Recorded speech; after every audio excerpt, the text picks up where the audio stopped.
제가 금요 오늘 설교에 들어오기 직전에 참 마음이 번잡한 게 있었었는데요.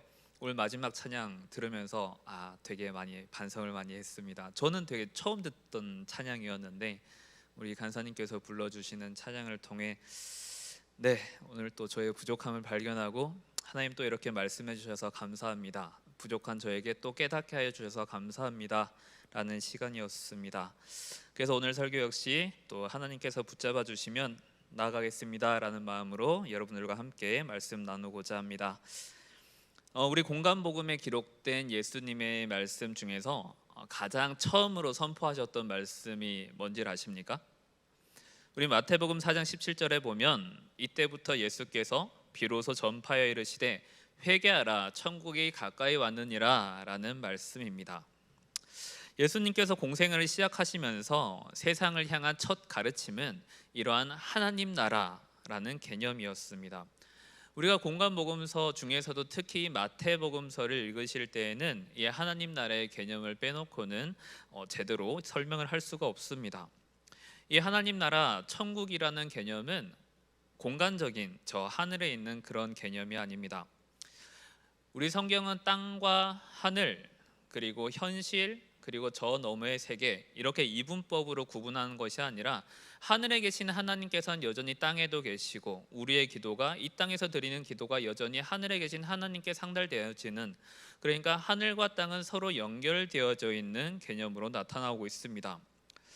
마태복음 12장 28절에 기록되었듯이 내가 하나님의 성령을 힘입어 귀신을 쫓아내는 것이면 하나님의 나라가 이미 너희에게 임하였다 라고 말씀하고 있습니다.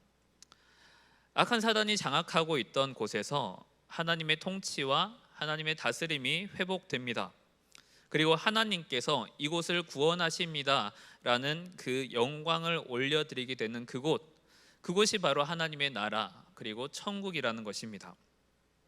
그래서 저희가 사역을 하다 보면 이것이 하나님의 나라라는 개념이 이론으로 끝나는 것이 아니라 또는 신학적 용어로 그치는 것이 아니라 현실이 정말로 바뀌어지고 예상하지 못했던 곳에서 하나님의 임재를 경험하게 되고, 그리고 저 사람이 라고 생각했던 그분이 함께 찬양하며 예배드리는 모습을 볼 때 하나님의 나라는 멀리 있는 것이 아니라 지금 내가 있는 이 자리 그리고 우리가 함께 있는 이 공동체 안에 이미 이루어지고 있음을 우리는 알고 있습니다. 그렇기 때문에 우리는 기쁨과 감사를 누릴 수 있고 하나님께 영광을 돌리게 됩니다. 그리고 4장 23절에 보면 예수님의 3대 사역을 요약해서 보여주는 아주 중요한 구절이 있는데요. 예수께서 온 갈릴리에 두루 다니사 그들의 회당에서 가르치시며 천국 복음을 전파하시며 백성 중에 모든 병과 모든 약한 것을 고치셨다라고 되어져 있습니다. 그래서 가르치셨다, 전파하셨다, 고치셨다라는 이 가정고 세 개의 사역의 중심은 하나님 나라의 선포의 가장 중요한 사역입니다. 또 4장 24절에 보니까 각종 병에 걸려서 고통당하는 자, 귀신 들린 자, 간질하는 자, 중풍병자들을 데려오니 그들을 고치시더라. 이것은 단순히 예수님께서 그들을 병에서 고치셨다라는 의미를 넘어서서 앞에 23절에서 읽었던 천국 복음의 의미와 함께 연결해서 보면 주님의 나라가 하나님의 복음이 이곳에 임하니까 죄에 있던 그곳에 생명이 전해지기 시작했고 사망의 공포가 있던 두려움에 떨던 곳에 이제는 빛이 임하기 시작하다 보니까 조급함과 불안에서 이제는 조금 더 여유 그리고 감사라는 곳이 그 공간에 생겨나기 시작했다라는 겁니다. 잘못된 것들이 이제는 올바르게 새롭게 자리를 잡아가기 시작했습니다. 그래서 이러한 치유나 기적 같은 사역은 예수님께서 이 땅에 하나님 나라의 임재를 가져오신 분이다라는 것을 가장 명확히 보여주는 증거입니다. 그럼 앞서 이 4장에 있는 이 하나님 나라의 개념을 이제 5장에서 이어지는 상산수훈의 개념으로 확장시켜 보려고 합니다. 오늘 읽으신 이 대목은 하나님 나라의 백성이라면 그들은 어떤 정체성을 가져야 하는지에 대해 말씀을 해주고 계십니다. 하나님께서 찾으시는 백성은 어떤 모습일까? 하나님께서 원하시는 모습은 어떤 그림을 그려가고 계실까? 하나님께서 원하시는 모습은 이러할진데 과연 그 모습을 대하는 우리는 어떻게 이것에 반응할 것인가에 대해 함께 나누어 보도록 하겠습니다. 5장에서 앞에 읽으시는 우리의 말씀은 흔히 팔복이라고 이야기합니다. 앞 글자만 따서 보면 저는 그렇게 외웠습니다. 시메오니 극마화의 천이땅배 극하천, 이렇게 하면 여러분들은 신학교 시험에 우선 한 문제는 맞추실 수 있습니다. 이런 각각의 대목을 다 주석하기에는 이건 양이 너무 많기 때문에 이것을 하나의 큰 덩어리로 보고 이 내용의 방향성만을 오늘 살펴보고자 합니다. 팔복은 3절부터 9절까지 모두 동일한 구조로 이루어져 있습니다. 이런 사람은 복이 있다라고 선언을 한 뒤에 그 다음에 그에 해당하는 상급을 이야기해 주고 있는데요. 이 팔복에서 조금 독특한 것은 우리가 구약 성경과는 조금 다르게 신약 성경에서는 조금 더 눈에 보여지는 명확한 개념보다는 조금 더 눈에 보이지는 않지만 일명 원리처럼 보여지는 것들이 많이 등장한다는 것입니다. 우리가 실체가 있는 것처럼 보여지는 것은 오로지 5절에 있는 땅을 기업으로 받는 것이다 라는 말씀뿐입니다. 그 이외의 것은 마치 이게 진짜 복인가 라고 생각될 정도로 조금 개념에 가까운 것인데요. 이 땅을 기업으로 받는다라는 것은 우리에게 갑자기 수백 평 수천 평의 땅이 생긴다라는 그런 실물의 의미가 아닙니다. 외부인이었던 우리가 특정 가문에 소속될 수 있는 문이 열린다라는 것입니다. 처음부터 그런 자격을 갖고 있었던 사람이 아닌데 이제는 그 가문의 상속자가 될 수 있는 사람으로 허락되어진다라는 의미입니다. 우리는 조금 유물론에 좀 너무 익숙해져 있기 때문에 내면의 변화나 무형의 복이라고 하면 상대적으로 조금 밋밋하게 받아들이거나 조금 아쉬워할 수도 있습니다. 그런데 이 기업을 받는 우리가 상속자의 범주 안에 들어간다는 것은 이제는 하나님께서 앞으로 건설하실 하나님의 나라, 그 집, 그 가운데에 우리 역시 쓰임을 받을 수 있다는 것이고, 그냥 그렇게 하루하루 살아가던 우리들에게 이제는 하나님을 알 수 있게 되고 그리스도의 은혜가 뭔지를 알게 되고, 아, 성령님의 인도하심이란 이런 거구나 라고 영의 분별까지 이루어지는 정말로 중요한 기초를 놓게 되는 반석을 마련하는 것이 이 기업을 받는다라는 것입니다. 그러면 이 무형의 팔복에 대해 하나님 나라의 관점에서, 그리고 하나님 나라의 백성이라는 관점에서 이게 무슨 연관이 있을까? 이 문장을 살짝만 바꾸어 보면 우리는 조금 더 쉽게 이해를 할 수가 있습니다. 가령 3절에 심령이 가난한 자는 복이 있나니 천국이 그들의 것임이요 라는, 여기서 중간에 있는 복이 있다라는 표현을 하나님께서 찾으신다라는 하나님 나라의 백성의 관점에서 생각해 보면 이렇게 바꾸어 볼 수 있을 것 같습니다. 심령이 가난한 자를 하나님께서 찾으시나니 천국이 그들의 것이라고 말입니다. 애통하는 자를 하나님께서 찾으시나니 그들이 위로를 받을 것이다. 이렇게 8가지 비유를 하나님께서 찾으시는 이는 이런 사람들이다, 우리에게 주어진 복이라는 것은 이런 것이다 라고 조금 바꾸어 보니까 이제는 그 아래에 있는 소금 그리고 빛으로 연결되어지는 이 비유가 팔복과 서로 분리된 것이 아니라, 하나님께서는 이런 사람들을 통해 너희가 소금이 되어주지 않으련, 빛이 되어주지 않으련 이라고 말씀해 준다라는 것입니다. 소금이 들어간 맛을 느끼고 빛의 향연을 누리는 것은 쉽습니다. 그것을 만들어가는 것은 어렵습니다. 우리가 뒤에서 함께 누리는 것은 참 즐겁지만 우리가 이것을 시작하는 것은 피하고 싶습니다. 이거 참 말은 멋있죠. 현실은 그렇게 녹록지 않습니다. 하나님 나라의 백성으로 되어진다는 것, 그리고 하나님께서 하나님 나라를 위해 그 백성이 될 만한 사람들을 찾고 계시다라는 것은, 이것에 대한 반증은 그렇게 되길 원하는 사람이 많지 않다라는 겁니다. 하나님께서는 이러한 자들 찾고 계시긴 한데 많은 감내가 있어야 되고 손해보기 딱 좋습니다. 선지자들 하나님의 말씀을 전할 때 겪은 모두 동일한 현상들입니다. 새벽 기도 때 예레미야를 통해 우리가 계속 보았듯이 이것은 더 언급할 필요도 없을 만큼 잘 아시리라 생각합니다. 엘리야는 어떻습니까? 지난 주일날 목사님 설교 가운데 엘리야가 등장했죠. 그 엘리야가 도망갔습니다. 아합과 이세벨의 칼날을 피해 도망합니다. 그가 로뎀나무 아래에서 하나님께 간구했던 것이 무엇입니까?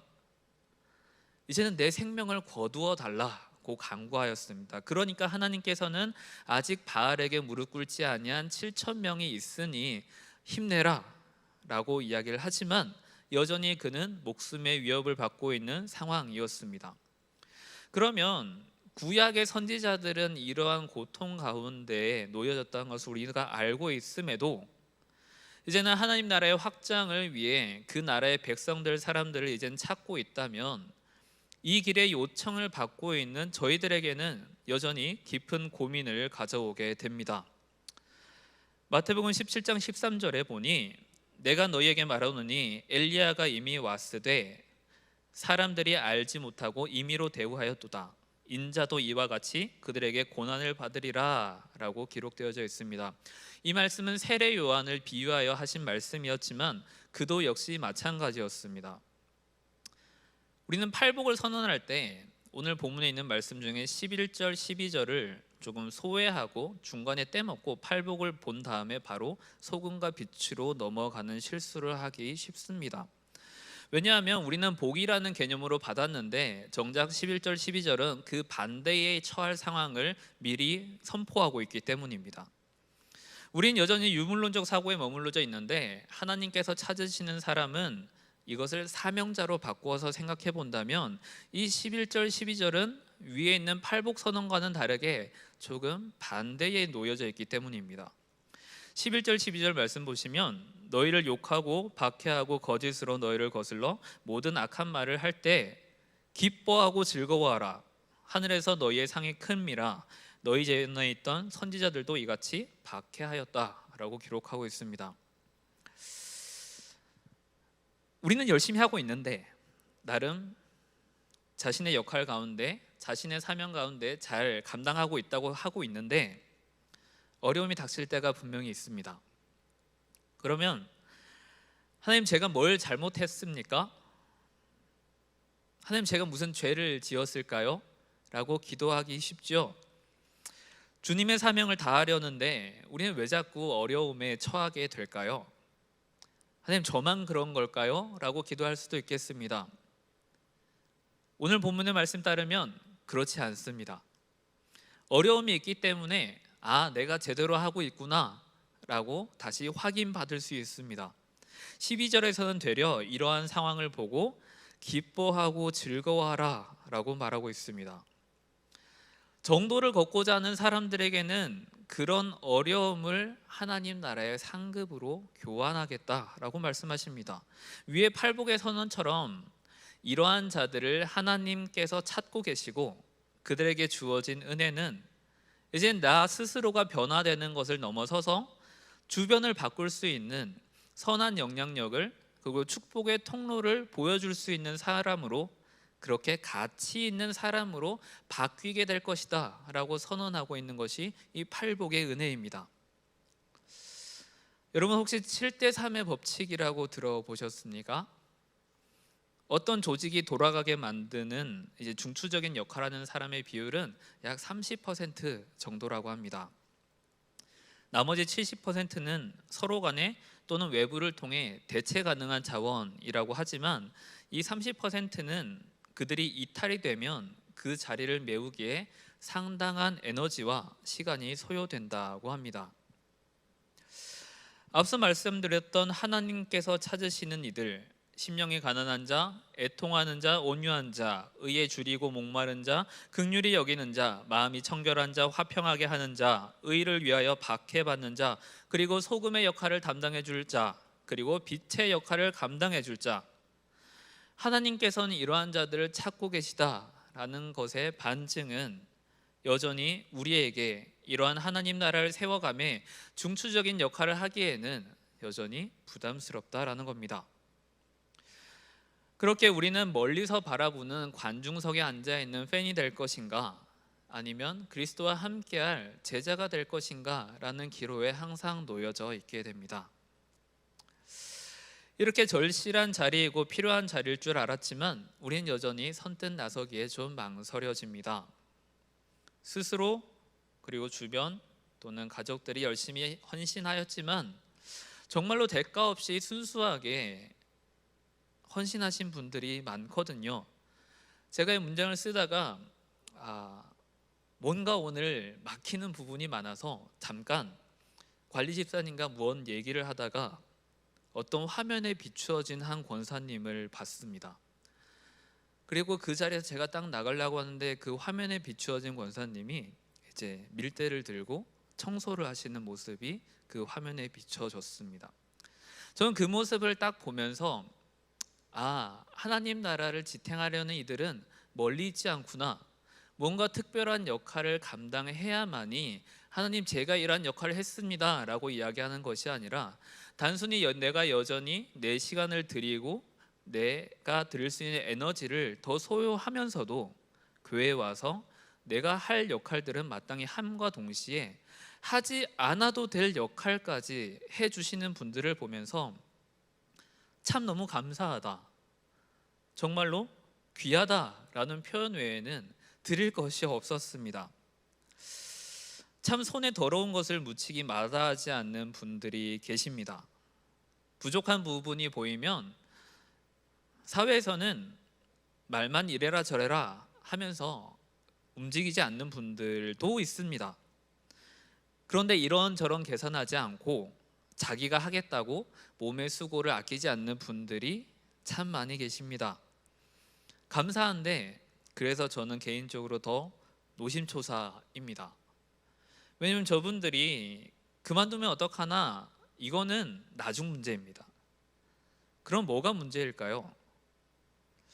저렇게 소금으로 빛으로 감당을 해 주시려는 분들에게 더 많은 시험거리가 분명히 닥칠 텐데 사단들은 그분들을 가만히 두지 않을 텐데 어떻게 해서든지 교회를 향한 그 마음을 꺾으려고 할 텐데 괜찮으실까? 그게 참 신경 쓰입니다.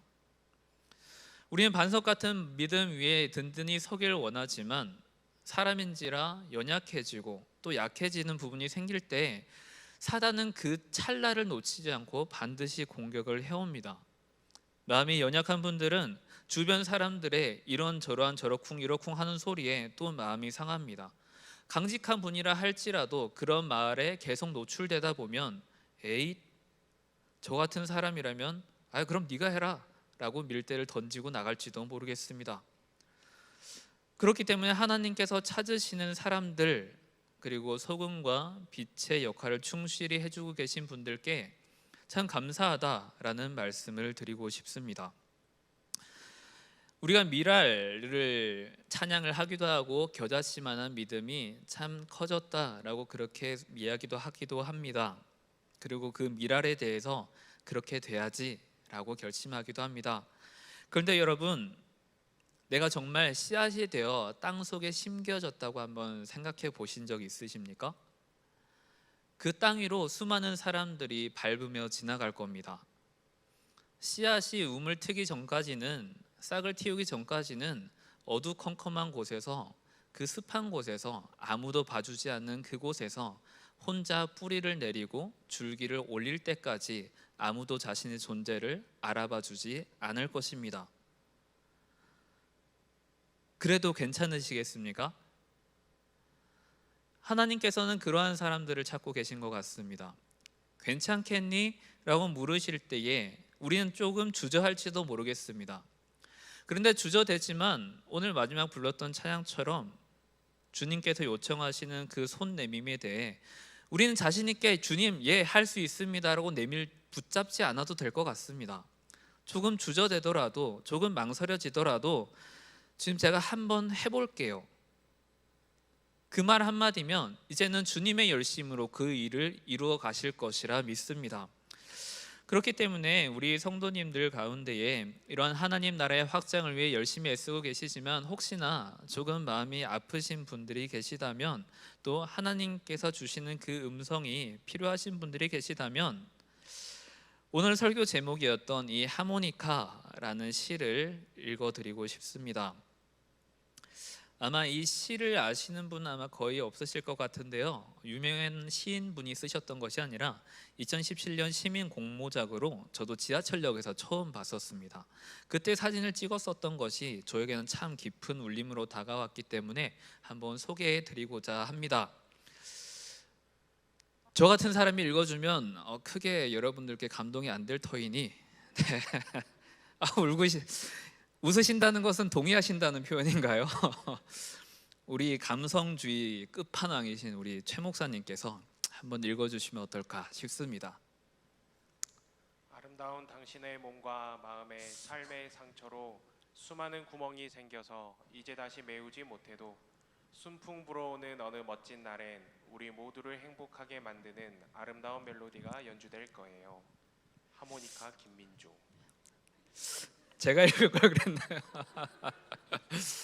네, 여러분, 이 하모니카라는 시가 제 마음속에 참 좋았던 것은 우리에게 여전히 아픔은 남아있지만 그 아픔이 이제는 누군가들에게는 아름다운 선율로 변화된다는 점입니다. 하나님께서 우리를 찾으실 때에 그 찾는 모습, 그 찾으시는 위치 자체는 우리에게 그다지 기쁜 자리는 아닐지도 모르겠습니다.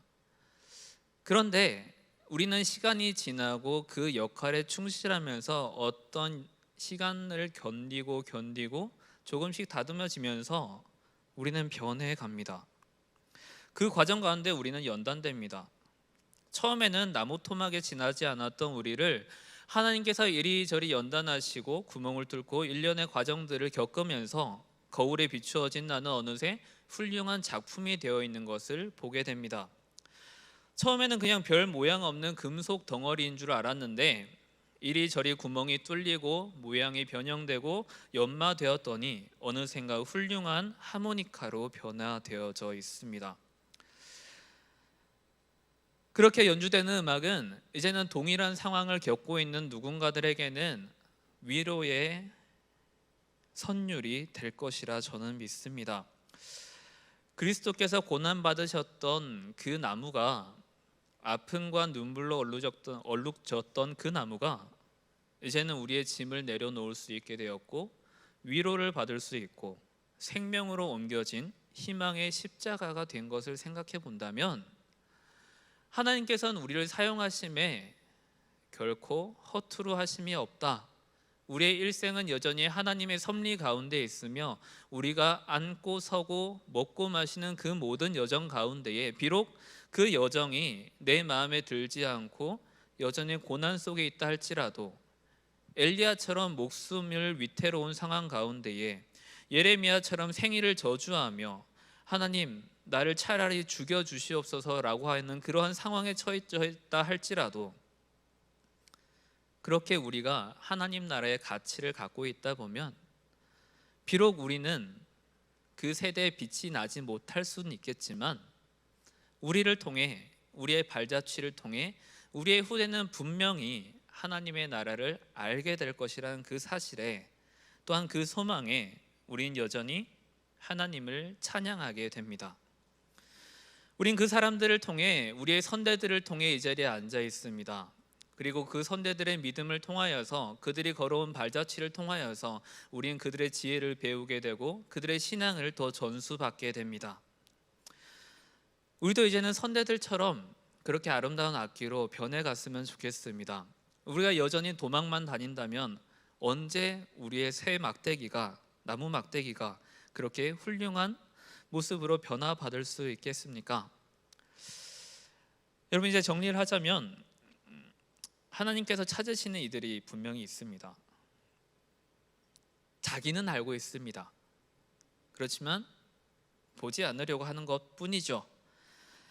강권적으로 선택하실 수도 있고 자발적으로 나서서 함께 걷길 원하실 때도 있습니다. 우리가 하나님 나라의 확장을 위해 십자가의 감사와 송구함으로 기꺼이 제자가 되겠습니다. 나서는 분들도 계십니다. 그 길을 걷다 보면 이미 예언된 대로 욕도 듣고 거짓으로 모함하는 이들도 있습니다. 내가 뭘 잘못했나? 자책하실 필요도 없습니다. 원래 그런 거라고 오늘 본문은 말씀하고 계십니다. 그러면 나는 잘하고 있구나.